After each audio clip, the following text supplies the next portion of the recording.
أعزائي المشاهدين، كما عودناكم في برنامجكم الأسبوعي برنامج إماراتي، نستضيف لكم خيرة من دولة الإمارات العربية المتحدة.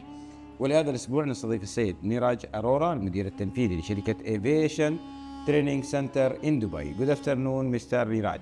Good afternoon, sir. Thank you very much for coming to me, identifying that business, and I'm very honored to have you with you. At the first, it's our pleasure to visit you today in your main center office, and also we would like to know more about Neeraj Arora. Who is Neeraj, from where he came, and when he came to United Arab Emirates?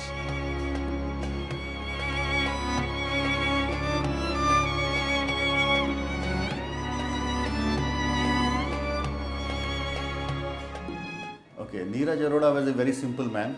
Even now I'm simple as anybody else. I came here in 1996, landed in Abu Dhabi airport, and I spent 5 years in Abu Dhabi. Not in the city, it was a Suehan. All around it was a desert, but now you cannot... I'm living in Suehan. Suehan, now it is all another city. Yeah.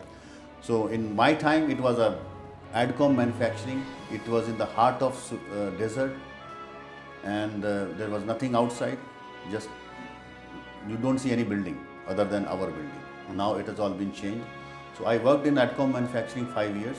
Then I moved to Dubai and joined Al-Khali Sugar Refinery, which is the #1 sugar refinery in the world. I still have to... good connection with them. And I really feel that refinery has played very important role in my journey, in my career. So I worked there 12 years. Then I started thinking of doing something else. I joined my wife's company. She was having a freight forwarding company in Cargo Village, and they are specialized to handle dangerous goods. So this is where I thought of putting up training center, offer dangerous goods trainings, because my expertise was not there, but my wife was an expert to handle dangerous goods. Really? So this was the convenient location we found near to the airport. All 3 terminals are very close to this Garhood place. And then we started in 2013 dangerous goods training.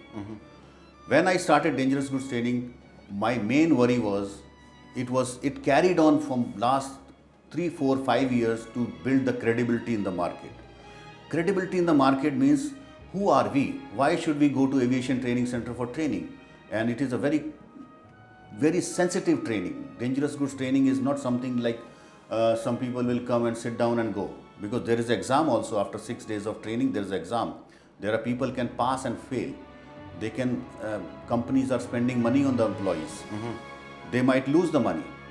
They might get a negative feedback about the participant. Participants have a high chance of losing the job as well, because company will not keep on spending money on the employee. So that was our responsibility. So our credibility was, establishing the credibility was very important.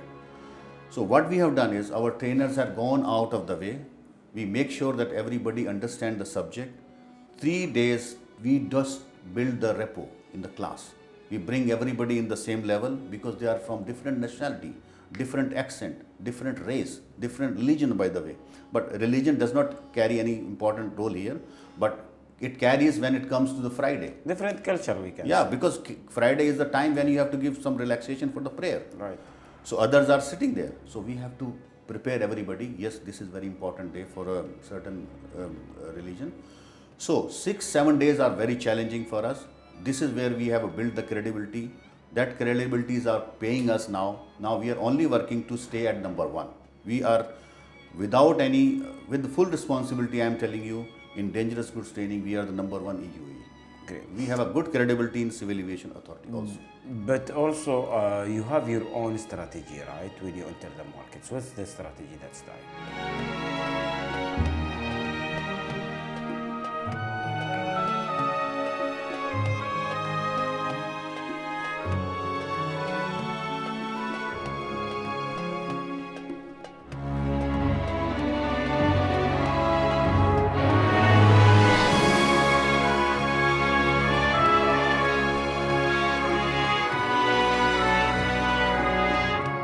Only 2 things: honesty and customer service.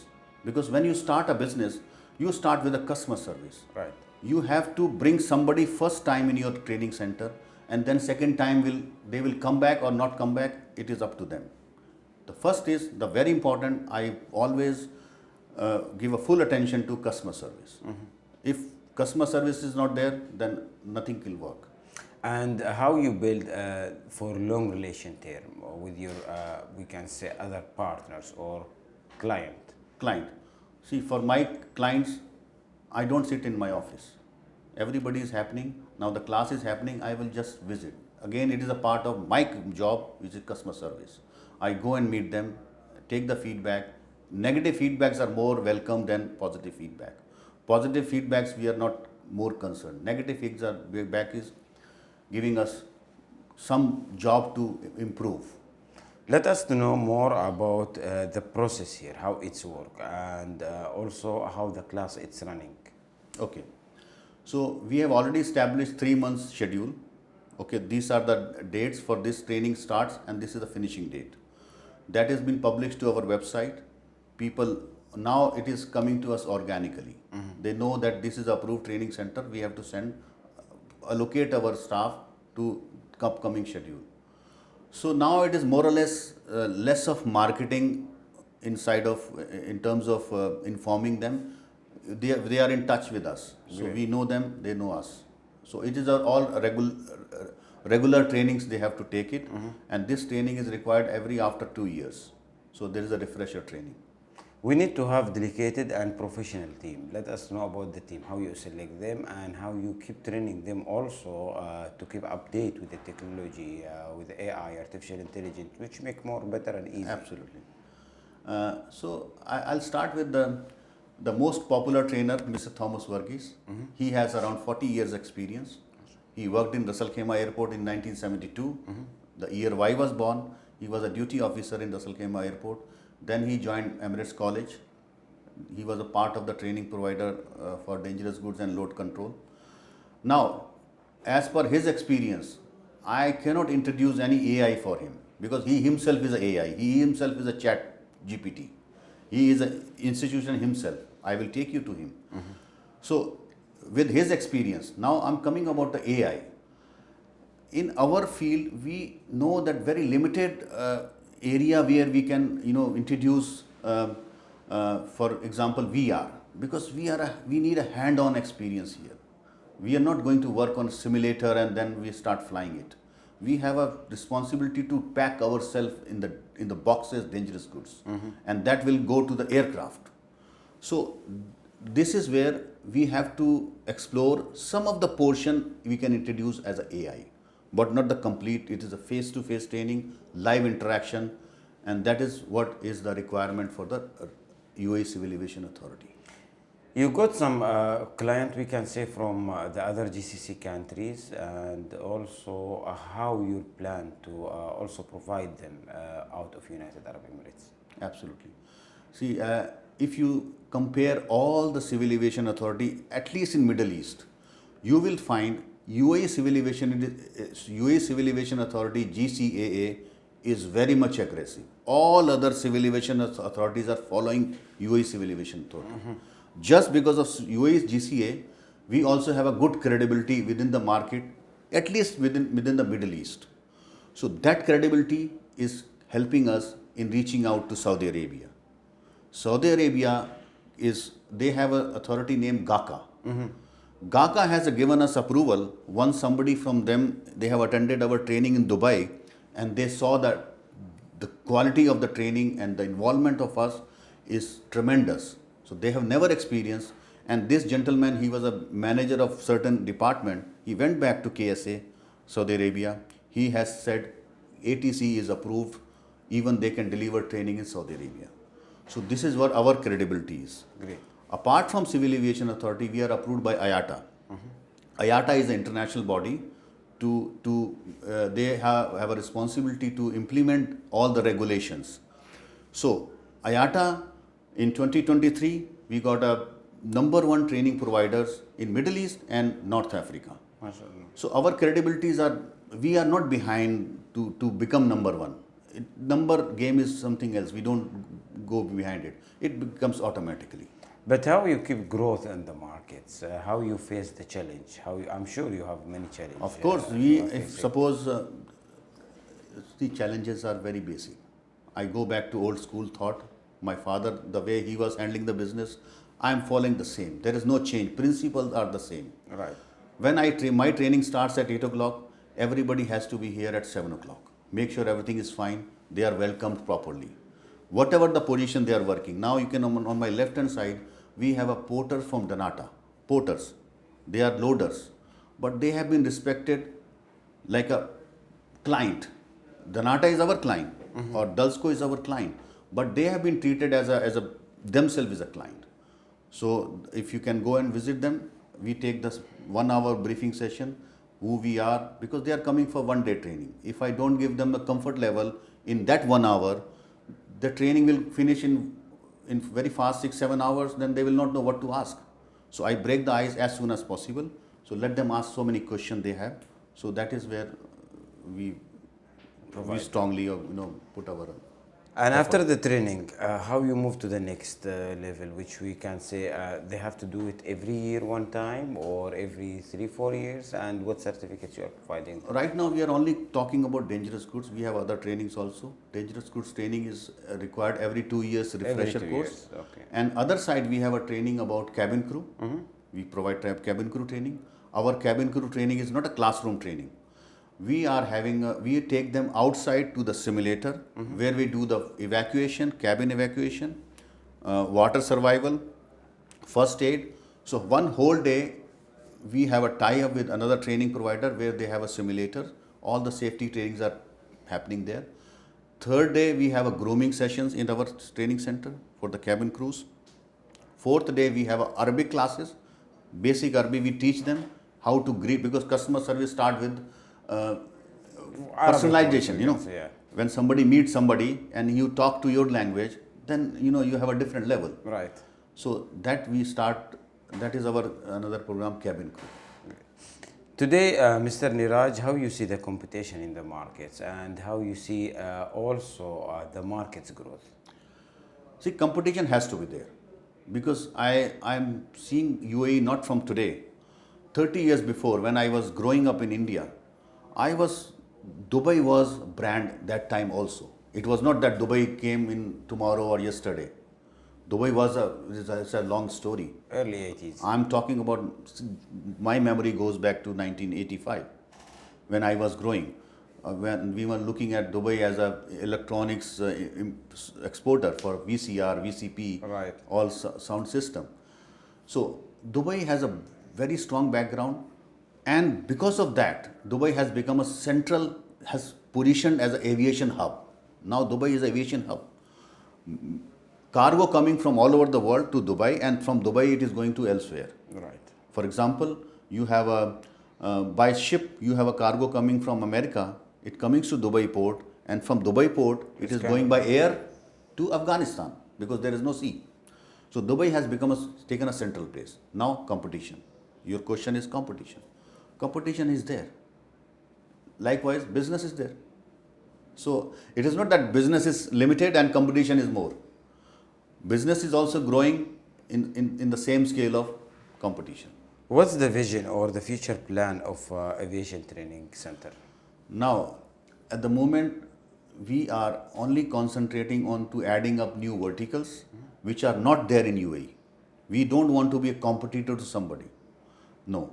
We are adding up some other things which is not there in anybody is doing in UAE. You'd like to say about it? Yeah, one of them is we are talking about aerobatics college. That is our future plan. Inshallah. Mr. Neeraj, I'm sure behind your success and the level where you reached today, there was some people who support you personally, who we can call them sometime our supporter or backbone. Can we know these people and what you have a message to them for their support? Throughout my journey, if they listen my interview, I don't want to name one person. Some of them had a played role of mentors. Some of them were colleagues. Some of them were friends, my managers, whoever. Wife? Wife, of course, she is there. She is always pushing me. on daily basis. And what you will say for these people, for this their support? So just want to say thank you to them. Unknowingly, knowingly, they have helped me a lot. And when you, a small thing sometimes matters. Whenever we have an objective or something, when you say somebody, yes, it is very good, that very good one sentence will take them to next level. As a person today, you are living in United Arab Emirates around 29 or 30 years. 30 years. You have enough experience of the markets here in UAE, 96 till 2013, then you start your own business. How it was to establish a business, and what advice today you are giving to anyone who are planning to come to UAE to invest or for the newcomers? If somebody wants to start the business, my suggestion would be, first you come and do the survey, actual survey, where you can play a role. You don't have to start again one more restaurant, by the way. You can start the restaurant, but it has to be unique. It has to be outstanding. Quality is very important. If you have something in the mind of quality, if you have a passion, if you can wake up at 5 o'clock or 4 o'clock, most welcome. Money is not a problem. Dedication is very important. And today, Mr. Neeraj, for the young generation, what you will say with the technology and AI? They are very smart, by the way. They are very, very smart. They know everything. Very smart. And then only thing what I would suggest them to hold on, whatever you know, whatever knowledge you have, don't say I know everything, say I don't know. That is where you have a scope of learning more. Right. Don't say I know everything. Neeraj, Arora, a message to the UAE government and leaders for the support which we have in United Arab Emirates. We have more than 218 nationalities. We live together and we support each other. Our vision leaders who build a strong structures which we can say college, healthcare, education, which we have the best in the world now at the moment, and the safety and security. As you mentioned, in aviation today, United Arab Emirates, it's a leader on the markets. What you would like to say to our leaders who built for us that amazing infrastructures, and also to our smart government which make our life more easy and safe and security for our family? See, so far I'm very satisfied, very much satisfied. But I want to see, I'm seeing it already. In the next 5 years, I'm seeing it. This is going to be a central place for the education. It will take care of all the neighboring countries. People will be happy and they will happily send their children to Dubai or UAE for education. Once education sector is solid here, it is still it's taking time. It is a process. It is not that one day it will become solid. So that process probably started 10 years before. So I don't want to give any timeline. You don't know when it will, it is something not, it can flourish like this. So slowly, we are getting into our finishing line. We become a #1 educational country where neighboring countries will come and they will be feeling safe that sending to their children, which is 3 hours flight from here to there. It is not a 24-hour journey for them. Right. So education sector, I think it will be a turnaround. Inshallah. Thank you, Mr. Neeraj Arora, the CEO and founder of Aviation Training Center in Dubai. My best wishes for you and the team who work for you, and also, inshallah, more of success. Thank you, sir. Thank you for your time. I'm very helpful. It is very helpful for me, and I'm thankful to everybody in UAE and all the Emirati. They always, address me as a brother. So, brother is a very, very important gesture here. Brother means everything. Our pleasure. Thank you. Thank you. حتى القمر يا ناس بالشعر غازلها، هي قبلة الأحباب وتفخر